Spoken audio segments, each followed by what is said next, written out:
Et vous aurez difficile. Il y a pour ça de la nzambe, mais bien aimé, troisième élément, parce que j'ai plus derrière la montre, le péché, la troisième raison qui nous pousse à dire non au péché, c'est parce que les péchés brisent notre communion avec Dieu. Ça brise notre communion. Et bien aimé, il y a une différence entre une relation et une communion. Lorsqu'on parle d'une relation, c'est quelque chose qui ne se brise pas. C'est quelque chose qui reste jusqu'à la fin du temps. Je suis le fils de La Fontaine. Bien qu'il est décédé, je reste son fils, il reste mon papa. Alléluia. Bien qu'il soit décédé, moi je reste le fils de La Fontaine. Tout le monde qui me connaît savent que non, il est le fils de La Fontaine décédé. Alléluia. Cette relation ne pourra jamais se briser. Ça reste comme ça. Mais la communion se brise facilement. Lorsque quelqu'un demeure dans les péchés, lorsque quelqu'un vit dans les péchés, la communion se brise. Je vous donne un exemple très facile. Le Seigneur a brisé sa communion. L'Éternel a brisé sa communion avec son Fils Jésus. Lisez dans Matthieu chapitre 27, verset 46. La Bible dit, et vers la 9e heure, Jésus cria d'une voix forte, Élie, Élie, lama sabachthani, c'est-à-dire, mon Dieu, pourquoi m'as-tu abandonné? Le Seigneur a abandonné son Fils. Alors que nous disons que le Seigneur Jésus n'a pas péché. Oui, il n'a pas péché, mais il a porté nos péchés sur la croix. Lorsqu'il est monté sur la croix, Jésus est devenu péché parce qu'il avait pris notre place. Il a pris nos places. Il est devenu péché. Et c'est par là, et c'est comme ça que l'Éternel l'a abandonné. La communion entre chrétiens, entre un enfant de Dieu et son Dieu se brise lorsque cet enfant demeure dans les péchés. Mais bien aimé, nous avons des bonnes raisons de dire non au péché. Parce que lorsque votre communion est brisée entre vous et votre Dieu, c'est le diable qui prend place. C'est le diable qui commence à vous manipuler. C'est le diable qui commence à vous attaquer, à vous compliquer l'existence. Saoul marchait devant la face de Dieu. Il respectait les principes de Dieu. Il marchait selon Dieu. Mais lorsqu'il brisa la loi, lorsqu'il transgressa la loi, il a fait ce que Dieu avait interdit. Il a fait ce que Dieu refusait. La Bible dit, l'Esprit de l'Éternel se retira de Saoul. Et la première des choses, il fut envoûté. Alléluia. Saoul fut envoûté. Il y avait des troubles dans sa tête. Il faisait des choses qui n'étaient pas réglées. Et tout le monde pouvait se poser la question, mais roi, comment nous pouvons ça la Pourquoi? Parce que le diable a pris place. Lorsque la communion se brise, c'est le diable qui prend la place pour vous compliquer l'existence, pour vous compliquer la vie. Mais bien aimé, nous avons intérêt de dire non au péché. Sinon, nous allons tomber dans les pièges de Saoul. Nous allons être comme le Seigneur Jésus sur la croix. Nous allons crier, pourquoi tu nous as abandonnés? Non, le Seigneur abandonne son enfant rien que lorsque l'enfant demeure dans le péché. La Bible dit, Dieu a horreur du péché. N'aime pas le péché. Celui qui pêche n'est pas de Dieu. Mais bien aimé, il faut dire non. Non au péché. La quatrième des raisons qui nous pousse à dire non au péché, mais bien aimé, c'est parce que le péché nous donne des retards dans nos destinées. Les péchés nous retardent dans nos destinées. Chacun de nous a une destinée tracée par Dieu. Moi, j'ai ma destinée. Vous aussi, chacun a sa destinée. Mais nous subissons des retards, nous connaissons des retards par rapport à ce que Dieu a planifié. Pourquoi? Parce que nous péchons. Raison pour laquelle, lorsque vous comprenez que vous avez péché, il faut immédiatement demander pardon. Je vous montrerai comment traiter les péchés selon Dieu. Prochainement. Parce que ces pages, on ne les terminera pas maintenant.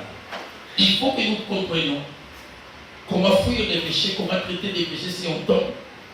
Et comment se comporter pour ne pas devenir la proie du péché. Alléluia. Mais bien aimé, il est important de comprendre que beaucoup de retards connus dans nos destinées nous viennent du péché. Lorsque quelqu'un pêche, il subit des retards. Je donne un exemple de Jacob. Jacob avait la promesse de Dieu. La Bible dit, la promesse était connue par sa maman. Lorsque la maman est allée consulter les voyants lui dira, il y a des nations dans ton ventre. Mais les derniers enfants domineront sur le premier. C'était ça les plans de Dieu. C'était ça la destinée de Dieu. Mais Jacob a précipité les choses. Il a utilisé la ruse pour ravir l'autorité de son frère aîné. Ce qui était contraire à la volonté de Dieu.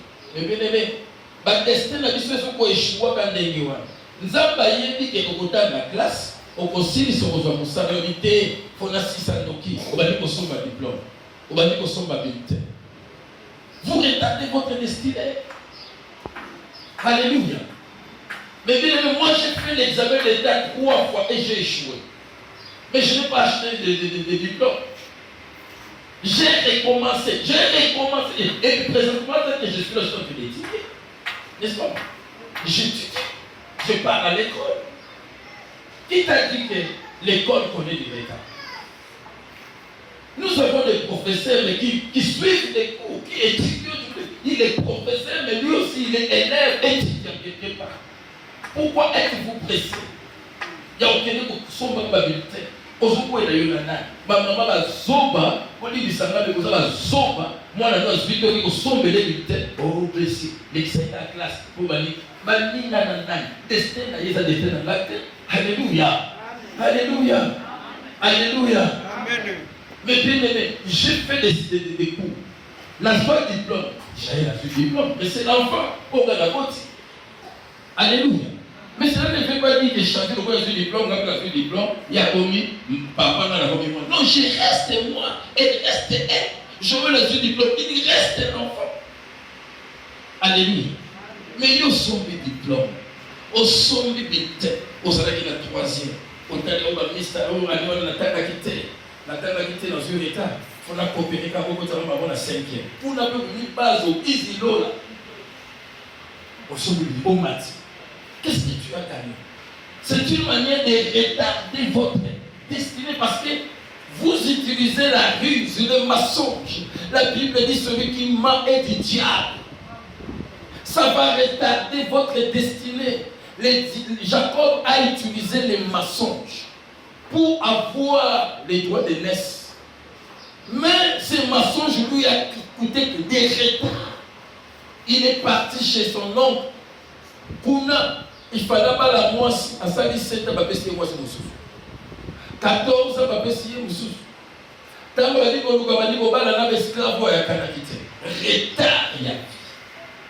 Ensuite, il y a des couleurs mensonges. On s'en met. Pendant qu'on mettait, on se met en mode, on t'a dit. Est-ce qu'on y t'a dit là, on va dire, pendant qu'on mettait, on t'a dit, marche. As-tu regardé ta conduite? Rien que les mensonges peuvent retarder votre destinée. Et il est allé tomber chez une femme, Rachel. C'est une vérité que vous ne voulez pas comprendre. La Bible dit, quand il a choisi d'épouser Rachel, Rachel,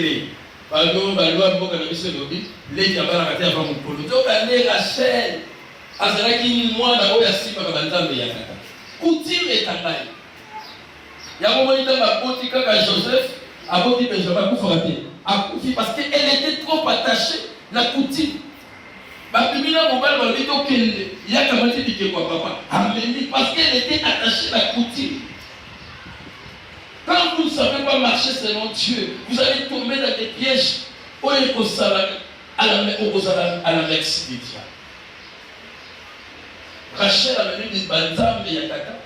Bakei 3 jours avant. Mais on a arrêté, bakei on a monté. Retard. Les péchés nous retardent. Retard de notre destinée. Il y a des accomplissements. La Bible dit Dieu ne met pas de bonnes choses dans une poubelle. Lorsque tes péchés, sa vie devient comparable à une poubelle. Et Dieu ne pourra jamais y mettre de bonnes choses. L'Éternel attendait jusqu'à ce que sa tête devienne pure pour te donner cette tombe sur la maison. Alléluia. Le péché, c'est la non-conformité à la volonté de Dieu. parce que vous ne savez pas si vous conformez à une volonté établie par Dieu. Vous n'aurez pas ce que vous voulez. Les gens qui ne respectent pas les directives, vous n'aurez pas de Dieu ce que vous voulez. Malgré que Dieu vous a promis, vous ne l'aurez pas. L'Éternel fait des reproches. Il a choisi Moïse. Il a parlé avec Moïse sur la montagne. Il lui a dit, c'est toi qui prendras ces peuples et qui l'amènera jusqu'à la terre promise. Mais imaginez-vous, prenons cette histoire. Moïse a quitté là où il a vu le Seigneur pour aller à l'Égypte. Il a fait combien? 3 jours. Mais pour libérer le peuple d'Israël, la Bible dit qu'ils ont fait 40 ans dans le désert. 40 ans. Moïse avait fait 3 jours pour venir et ils ont fait 40 ans. Qu'est-ce qui les a retardés? C'était le péché. Le peuple ne pouvait pas écouter. Et Dieu a juré devant Moïse. C'est un peuple à courir. Il n'en dira pas. Lisez le psaume 95. Les derniers versets, qu'est-ce que la Bible dit? Le psaume 95, le psaume 95. Qu'est-ce que la Bible dit? C'est un peuple méchant. Ils n'entreront pas dans mon repos. Et c'est ce que la Bible dit. Qui a trouvé le psaume, l'actrice maman?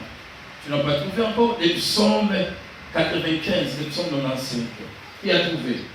Oui, papa, allez, vas-y. Aussi, j'ai juré dans ma colère. Aussi, l'Éternel était en colère. Quand est-ce que le Seigneur se met en colère? Mais c'est lorsqu'il trouve un péché dans les chefs de ses enfants. Et l'Éternel jure dans sa colère. Ils n'entreront pas dans mon repos. Ils n'entreront pas dans mon repos. Merci, papa. Ils n'entreront pas parce que l'Éternel a juré dans sa colère. Mais bien aimés, ne cherchons pas à provoquer la colère de Dieu. Ça nous prive beaucoup de choses. Israël a fait 40 ans dans le désert. Pourquoi? À cause du péché. Et Dieu a décidé de leur priver la terre promise. Alors que Dieu l'avait promis, c'était dans les plans de Dieu, c'était leur destinée. Mais Dieu a juré dans sa colère. Il a dit non, ces peuples n'y retireront pas. Sauf Josué et Caleb. Pourquoi? Parce qu'eux, ils ont cru. Ils ont respecté les principes. Oh, nous avons besoin de pasteur, on va couper. Ma promesse c'est comme ça, va être comme ça, je suis machin avec maman calamité dans le fa. Et au kufa. Mais quand nous avons bâti dans le Mokina, comme ça, Moïse a comme ça. Alléluia. Lisons. Nombre chapitre 20, verset 12. La Bible dit ceci. Alors l'Éternel dit à Moïse et à Aaron, parce que vous n'avez pas cru en moi, pour me sanctifier aux yeux des enfants d'Israël, vous ne ferez point entrer cette assemblée dans les pays que je lui donne. Alors que sur la montagne, Dieu a dit, c'est toi Moïse, qui fera entrer ces peuples dans la terre promise. C'était une promesse, c'était une destinée. Mais comment est-ce que cette destinée a été perdue? C'est parce que Moïse n'a pas pu sanctifier, n'est pas sanctifié de se demeurer dans les péchés. Ne pas sanctifier Dieu, c'est mener une vie de péché. Et Dieu a dit, Moïse, malgré tout ce que je t'avais promis, c'est fini, niet, tu n'entreras pas. Moïse est mort dans les déserts. Il a vu de loin la promesse. Il a vu de loin les pays, il n'a pas pu accepter. Pourquoi? Parce qu'il a péché, mais bien aimé, que personne ne vous trompe. Quand on pêche, on pêche. Et on se prive de la gloire de Dieu. C'est ce que la Bible dit. Quand on pêche, on se prive de la gloire de Dieu, malgré toutes les promesses. Oh, Dieu ne se répond pas de ses promesses. Autant la Bible bien dit. La version où s'appuie à la autant la Bible bien dit. Dieu ne se répand pas, mais il peut arrêter l'accomplissement de sa promesse lorsque quelqu'un est dans des péchés. Parce qu'il ne pourra jamais accomplir quelque chose dans les péchés. Alléluia. Alléluia. Mais bien aimé, que diront-nous les Goyasi? Il fit les petits prophètes. C'est lui qui devait succéder après Élisée. Mais parce qu'il fit cupide, il s'est mal comporté, il s'est vu nulle part. Son destin a eu des retards et était devenu nul. Ma soeur, mon frère, je vous parle d'une manière claire. Il faut dire non au péché. Il faut dire non au péché. Sinon, nous allons traiter de notre Dieu des menteurs. Vous allez traiter tous les prophètes des menteurs. Oh, ma professeur va payer sa caravane, attends, mon comme ça va dire. Est-ce que toi tu te comprends? J'ai ma fille à l'Europe. Elle m'a dit, bon voilà, Papa Rostand, je ne comprends pas tout ce que Dieu m'a dit. Je lui ai dit, ma fille, il faut faire attention. Toi, tu risques de retarder ce que Dieu t'a promis. Oh non, je dois quand même te dire ça. Tu as droit. Oh là. Ah, mon accord, je me dis, retarde. Bon, comme on est en prière, je l'ai soutenu dans la prière. Je dis, tu dois te répartir. Je me réponds, je demande pardon à Dieu. Et hier, pendant qu'on parlait, il dit, oh non, je vais faire une action de grâce parce que c'est que Dieu a fait. Oh là là. Donc les gens aiment Dieu lorsque Dieu donne. Mais quand Dieu dit non, il faut patienter, non, ça devient un problème. Non, mais bien. La patience, c'est le fruit de l'esprit. Il faut être patient. Quand Dieu te promet quelque chose, ne cherche pas à pécher pour avoir cette chose. Dieu lui-même sait comment est-ce que ça va se concrétiser.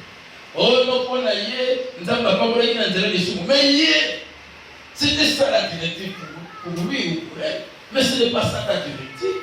Toi, tu as écouté la voix de Dieu. Amen. Alléluia.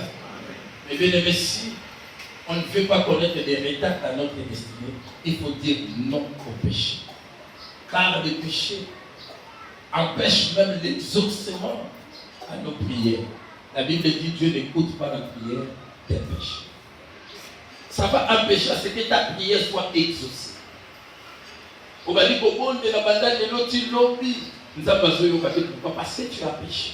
Aussi longtemps que les péchés prennent devant toi, Dieu n'écoutera pas ta prière. Raison pour laquelle nous devons dire non au péché. Mais bien aimé, celui qui sait dire non au péché, Dieu écoute ça. Dieu écoute ça. Il y a ma fille qui m'a fait écouter sa note vocale, un groupe. Le Seigneur lui a dit, voilà, quand tu pries, ta prière sera exaucée. Ah, mais ma fille, tu dois prier pour moi. Mais c'est une grâce, parce que cela n'est pas donné à n'importe qui. Que Dieu te dise, lorsque tu feras ta prière, l'Éternel écoute. Donc tu es un rêve. Je lui dis, tu dois prier pour moi. Tu dois prier pour moi parce que c'est parmi tes cas rares.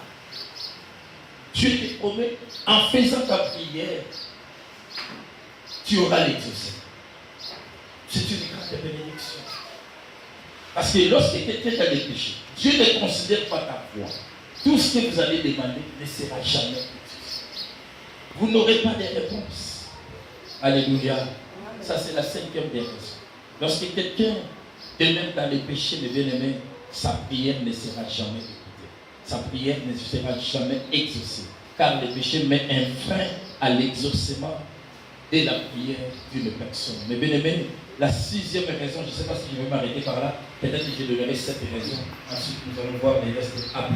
La 6e des raisons, mais bien aimé, lorsque vous péchez, ces péchés vont entraîner la culpabilité dans votre vie. Va entraîner la culpabilité. Moi, j'ai l'habitude de poser la question à mes patients, à mes enfants, à toute personne qui est à côté de moi. Après avoir posé un acte, je pose la question, as-tu des culpabilités? Parce que quand on a le Saint-Esprit a pour rôle de nous convaincre. Si on a péché, on a péché. Je dis, je dis ceci. Le péché entraîne la culpabilité, donne naissance à la culpabilité. La Bible dit le Saint-Esprit nous convainc. Cela veut dire quoi? Le rôle du Saint-Esprit, lorsque quelqu'un a l'Esprit Saint et que cette personne arrive à tomber dans les péchés, vouloir ou pas, la première des choses sera quoi? La culpabilité. Vous ne serez plus tranquille. Vous n'aurez plus votre morale. Vous allez rester instable spirituellement, moralement. Il y a quelque chose. Et moi, c'est ça les thermomètres que j'utilise par rapport à mes actes. Quand je pose un acte, je cherche la voix du Saint-Esprit. Est-ce que le Saint-Esprit en est contre ou il est d'accord avec cet acte? Lorsque je ne sens pas la culpabilité, en ce moment, je me dis, je suis là, les trois chemins, et je reste tranquille. Et c'est comme ça que je pose la question à ceux qui sont tout autour de moi.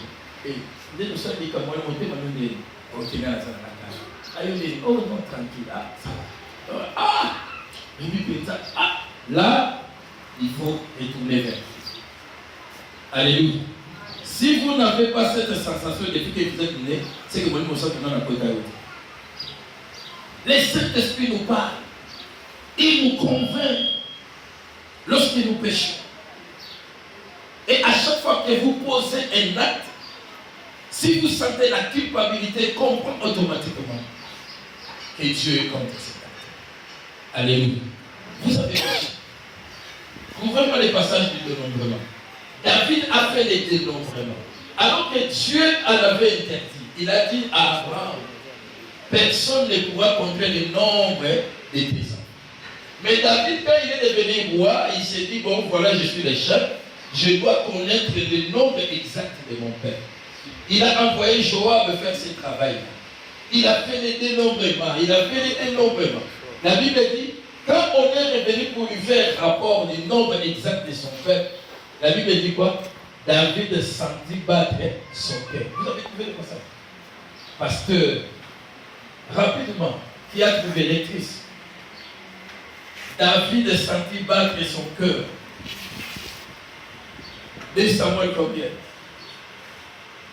2 Samuel, cherchez. C'est dans 2 Samuel combien? Papa, qui vous avez trouvé? Oh là là, nous avons des pasteurs dans l'église. Après avoir effectué les dénombrements, c'est dans 2 Samuel, chapitre combien?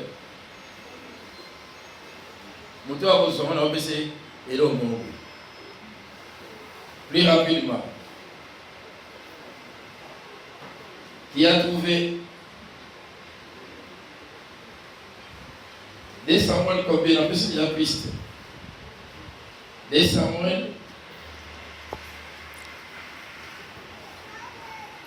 2 Samuel combien?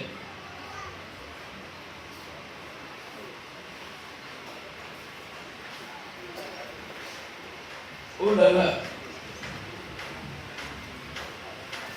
Oh là là. 2 Samuel. Chapitre 24, verset 10. Qui a trouvé Michael?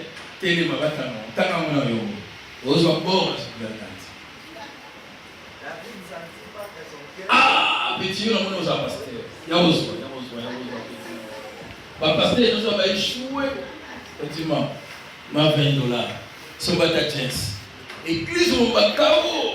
Ma pasteur KO. Ma Emmanuel KO. Ma papa aller KO. C'est simple. Lisez. Ah, qu'est-ce que c'est beaucoup? Voilà des idées qu'on a la prise. Allez. David sentit battre son cœur. 2 Samuel chapitre 24, verset 10. David sentit battre son cœur. Après quoi? Après qu'il lui eut ainsi fait les dénombrements. Il dit, Éternel, j'ai commis un grand péché. Mais bien aimé, on ne sait pas reconnaître son péché si on ne ressent pas la culpabilité. La Bible dit dans Hébreu, celui qui n'est pas fruit d'une conviction, c'est un péché. Hébreu combien? Ah non, ça peut monter. C'est Hébreu combien? Ce qui n'est pas fruit d'une conviction, c'est un péché. Hébreu combien? Emmanuel. Pas encore. Pasteur Charlie. Oh, tu vas pas me demander. Papa, allez. Aïe, aïe, aïe. L'exercice au fond de ça, la moche. Il faut lire la Bible. Il faut lire la Bible. La Bible dit ce qui n'est pas fruit d'une conviction, c'est un péché. La conviction, c'est le rôle du Saint-Esprit. Le Saint-Esprit est venu convaincre à David pour lui dire que tu as péché. C'est comme ça que David a senti la culpabilité. Il a senti battre son cœur. C'est ça la culpabilité. Après avoir effectué, après avoir posé cet acte, Mais bien aimé, lorsque vous posez un acte que vous ressentez, vous avez ressenti la culpabilité, comprend automatiquement que vous avez péché, alors ne traîne pas et mal par Dieu. Quand il a senti la culpabilité, quand il a ressenti ces problèmes-là dans son cœur, et son cœur a commencé à battre, il a dit à l'Éternel, j'ai commis un grand péché. Alléluia. Et bien aimé, c'est très important. C'est très important. Ce sont des thermomètres qu'on doit utiliser tous les jours. Parce que les péchés restent collés à nous. Les péchés marchent avec nous. Les péchés couchent devant notre porte. Tout à l'heure, là, maman Charlie est allée là-bas. Quand elle est arrivée, je pose la question, mais je vois ta figure. Qui t'a provoqué? Alléluia. Je dis non, non, il faut avoir la maîtrise. Les péchés couchent devant la porte. Même pendant que je prêche, combien de fois moi j'ai eu à me fâcher du côté de la chair. Mais j'ai demandé à Dieu, c'est moi dans la situation. À changer la vraie conversion. Il faut avoir de la maîtrise. Ce sont des choses qu'on doit demander lorsque le Saint-Esprit est en nous. Donne-moi de la maîtrise. Même s'il y a la colère, que je puisse avoir de la maîtrise. Afin que je ne puisse pas commettre des bêtises. Quand on a la maîtrise, on ne sait pas commettre des bêtises. Le péché n'aura aucun pouvoir. C'est très important. Alléluia. Mais bien aimé, le péché entraîne la culpabilité. La culpabilité dans les cœurs. Lorsque quelqu'un pêche, c'est la culpabilité qui prend place dans sa vie. Ça, c'est la septième réflexion. Alléluia. Alléluia. Je vais m'arrêter par ici. Les péchés, lorsque quelqu'un pêche, sachez très bien que les péchés ouvrent la porte aux démons. Les démons ne pourront jamais entrer dans votre vie s'ils ne trouvent pas une porte. Et la plus grande porte que les démons utilisent pour accéder dans la vie d'une personne, c'est le péché. Lorsque vous péchez, les diables entrent. Le Seigneur a prévenu à Caïn, il a dit Caïn, le péché couche. Mais si toi tu domines sur le péché, tu n'auras pas péché. Mais lui, il n'a pas dominé sur le péché, le diable est entré, il a tué son frère. Alléluia. Il a tué son frère sous l'effet de la colère. Lorsque vous êtes en colère, la Bible dit, lorsque vous êtes en colère, fermez votre bouche. Et ne laissez pas la colère dominer sur vous et que vous puissiez dormir sous l'effet de la colère. C'est une grande porte qui va entraîner les péchés. Alléluia. Et quand les péchés entrent dans votre vie, automatiquement c'est une grande porte. Il y a la côte à canter, il faut avoir raison. Il y a un moment où on a l'oublié Job. À l'oublié tout sous quoi compte à Job. Parce que la Bible dit Job demeura dans son intégrité. Il n'a pas laissé une porte ouverte. Quand vous savez fermer les portes de votre vie, mes bien-aimés, le diable ne pourra jamais y accéder. Quand vous savez dire non au péché, les démons n'accéderont jamais dans votre vie. Mais il y a une possession qui n'a mis. Pourquoi? Parce que ma sous tellement de cas, les démons ont siège dans ma pas mais il y a un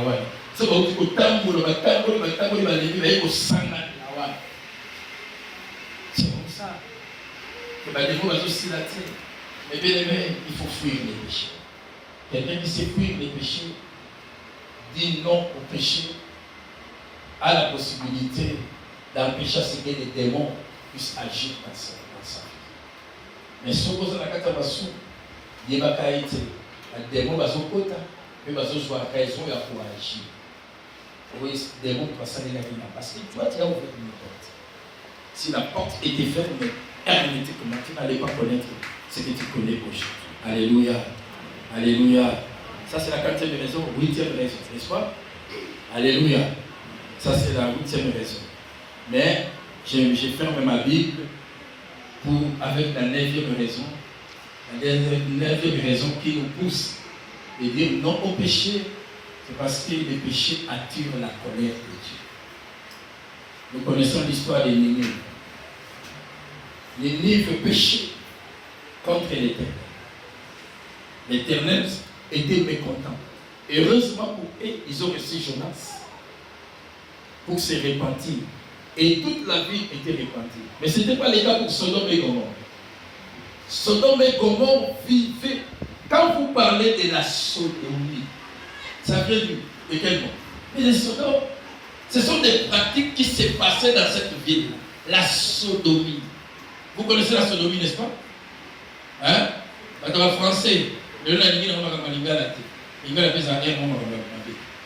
alléluia. Quand on parle de la sodomie, des pratiques sexuelles déréglées qui ne cadrent pas avec la volonté de Dieu. Mais bien, c'est un grand péché. Et beaucoup de gens, je vais parler du sexe. Quand je terminerai ce passage, je parlerai du sexe. Et je crois que ces jours-là, ils seront sur la télé. Parce que si on ne sait pas gérer le sexe, on tombe dans les pièges du péché. Si on